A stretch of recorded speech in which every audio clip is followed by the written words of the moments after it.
Hi,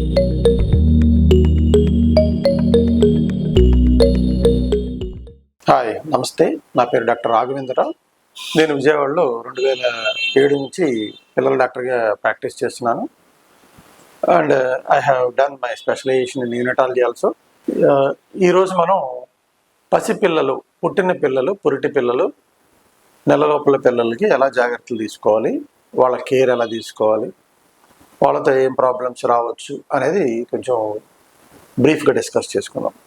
అప్పుడే పుట్టిన పిల్లలు వాతావరణానికి అనువుగా ఉండరు. సో వాళ్ళు చాలా సెన్సిటివ్గా ఉంటారు కాబట్టి, వాళ్ళ స్కిన్ చాలా సెన్సిటివ్గా ఉంటుంది కాబట్టి టెంపరేచర్ అతిగా చల్లగా లేకుండా, అతిగా వేడిగా లేకుండా కంఫర్టబుల్ టెంపరేచర్ అనేది థర్మోన్యూట్రల్ టెంపరేచర్ దగ్గర మనం మెయింటైన్ చేసుకోగలగాలి. సో పుట్టంగానే బేబీని పేరెంట్స్కి ఇస్తారు. పేరెంట్స్కి ఇవ్వగానే వెంటనే వాళ్ళు క్లాత్లో ర్యాప్ చేసి ఇస్తారు. సో బేబీస్ని ఎప్పుడైనా సరే మ్యాక్సిమం కాటన్ క్లాత్లోనే ర్యాప్ చేసి ఉంచుకోవాలి. ఉంచుకున్నాక కాస్త వెచ్చగా ఉండేలాగా వాళ్ళ ఎదుగుదలకి ఉపయోగపడుతుంది ఆ వెచ్చదనం అనేది. ఎంత చల్లగా ఉంటాయి బయట వాతావరణం, ఆ వెయిట్ గెయిన్ అనేది అంత తొందరగా ఉండదు. సో వెచ్చగా ఉంచడం అనేది మన బాధ్యత. ఆ ప్రకారంగా పుట్టిన బేబీస్ని హాస్పిటల్లో కానీ, ఇంటి దగ్గర కానీ, ఏసీలకి దగ్గరలో, కూలర్లకి దగ్గరలో, కిటికీలకి దగ్గరలో పెట్టకుండా చూసుకోవాలి. అది ఏ కాలమైనా సరే. సో ఎండాకాలంలో అతిగా వేడి ఉండొచ్చు ఇళ్లల్లో. సో దాని నుంచి కాస్త బేబీని కాపాడుతుండాలి. ఆ చల్లదనం కోసం ఏ ఏర్పాట్లు చేసుకోవాలి ఏంటనేది బేబీ డెలివరీ అవ్వకముందే మనం ముందే ఇవన్నీ నిర్ణయించుకొని ఉండాల్సి వస్తుంది.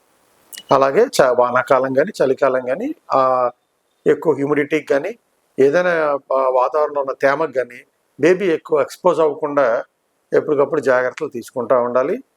డైరెక్ట్గా ఫ్యాన్ కింద పడుకోబెట్టడం కానీ, కిటికీల దగ్గర పడుకోబెట్టడం కానీ చేయకుండా చూసుకుని బేబీ కంఫర్టబుల్గా ఉండేలాగా చూసుకుంటే ఆ బేబీ గ్రోత్ చాలా బాగుంటుంది. అలాగే పుట్టిన పిల్లలకి వెంటనే కావాల్సింది ఆహారం. సో ఎవరికైనా సరే పుట్టిన పిల్లలకి ఆహారం తల్లిపాలు. మ్యాక్సిమం ఉన్నంత వరకు మనం తల్లిపాలని ట్రై చేయాలి. డబ్బా పాల జోలికి వెళ్ళటానికి అది చాలా రేర్ కండిషన్స్లో వెళ్ళాల్సి వస్తుంది. ఎందుకంటే ప్రతి బేబీకి తల్లి పాలు అనేవి తయారవుతాయి. సో కొంచెం మదర్ని మోటివేట్ చేసుకొని ఆ తల్లి పాలకి కాస్త ఆవిడ ఈ ఆపరేషన్ జరిగినా కానీ నార్మల్ డెలివరీ నార్మల్ డెలివరీ అయిన వాళ్ళకి ఆ డెలివరీ రూమ్లోనే పాలు తాగించవచ్చు వెంటనే, అంత ఇబ్బంది ఏమి లేదు. అదే ఆపరేషన్ అయిన పరిస్థితుల్లో ఆపరేషన్ అయిన వెంటనే ఎప్పుడైతే మదర్ కానీ బేబీ కానీ ఇద్దరు కంఫర్టబుల్గా ఉంటారో వెంటనే కూడా పాలు తాగించవచ్చు. సో పాలు తాగించాలి, తల్లిపాలే తాగించాలి. ఇక మేము 100% ట్రై చేసాము, తల్లిపాలు అవ్వడం లేదు, బేబీకి చాలా ఇబ్బందిగా ఉంది, ఏడుస్తుంది అనుకున్నప్పుడు ఇక బయట పాలు తప్పదు. అవి కూడా ఆ బేబీ వయసును బట్టి, బరువును బట్టి నియోనటాలజిస్ట్ ఏదైతే సజెస్ట్ చేస్తారో చిన్నపిల్లల డాక్టరు, ఆ పాల డబ్బాని కొంచెం సెలెక్ట్ చేసుకోవటం బెటర్. ఆ బేబీకి ఏది సరిపడుతుందో లేదో చూసుకోవాల్సి వస్తుంది. ఆ విధంగా పాలు ఎంత తాగించాలి ఏంటి అనేది డబ్బా పాలు అయితే కనుక డాక్టర్ చెప్తారు. బేబీ బరువును బట్టి, బేబీ పుట్టిన ఎన్ని వారాలకు పుట్టింది, ఎన్నో నెలల్లో పుట్టింది, లేతదనం అన్నీ చూసుకొని మా డాక్టర్ గారు డిసైడ్ చేస్తారు, పిల్లల డాక్టర్. సో వాళ్ళని అడగకుండా మనం ఇష్టం వచ్చినట్టుగా పాలు తాగించకూడదు. తాగించి తర్వాత ఇబ్బంది పడకూడదు. సో ఆ పాలు తాగించాక ఆ బేబీకి ఆ పాలు సరిపడినాయా లేవా, బేబీ హ్యాపీగా ఉందా లేదా, పొట్ట ఉబ్బరం ఏమన్నా ఉందా, మనం సరిగ్గా తాగిస్తున్నామా లేదా పాలు, ఇవన్నీ చూసుకోవాల్సి ఉంటుంది. పుట్టిన 24 గంటల్లో బేబీ మోషన్ పాస్ చేసిందా లేదా అనేది చాలా ఇంపార్టెంట్ పాయింట్. అది ఒకవేళ నార్మల్ డెలివరీ అయ్యి మీకు వెంటనే బేబీని ఇచ్చేస్తే ఆ 24 అవర్స్లో మోషన్ అయిందా లేదా అనేది జాగ్రత్తగా గమనించాలి. పుట్టిన వెంటనే ఆకుపచ్చగా కానీ, డార్క్ గ్రీన్ నల్లగా కానీ మెకోనియం పాస్ చేస్తారు. సో అవి గమనిస్తూ ఉండాలి. 24 గంటల్లో మోషన్ అవ్వలేదు, పొట్ట ఉబ్బరంగా ఉంది అంటే కనుక వెంటనే పిల్లల డాక్టర్కి ఎమర్జెన్సీగా చూపించాలి. అలాగే 48 గంటల్లో యూరిన్ అనేది పాస్ చేయాలి. చాలామంది పిల్లలు డెలివరీ టైంలోనే యూరిన్ మోషన్ పాస్ చేస్తారు. సో అలాంటి వాళ్ళకి మరి ఆ టైంలో ఆ ఇన్ఫర్మేషన్ మనం తీసుకున్నప్పుడు కొంచెం వెయిట్ చేయొచ్చు.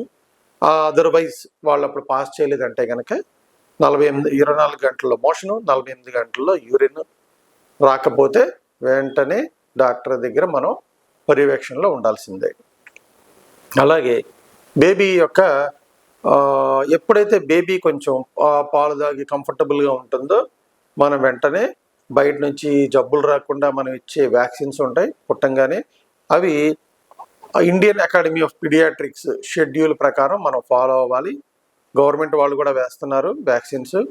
కానీ పుట్టంగానే ఎక్కడైతే దగ్గరలో మనకు వ్యాక్సిన్స్ ఉన్నాయో అవి వెంటనే వేయించేసుకోవడం శ్రేయస్కరం. ఆ తర్వాత ఏదైనా వ్యాక్సిన్స్ వేసినాక బేబీ ఎట్లా బిహేవ్ చేస్తుంది అనేది ఒక 24 అవర్స్ అబ్జర్వేషన్ చూసుకుంటే సరిపోతుంది. ఇకపోతే బేబీ యొక్క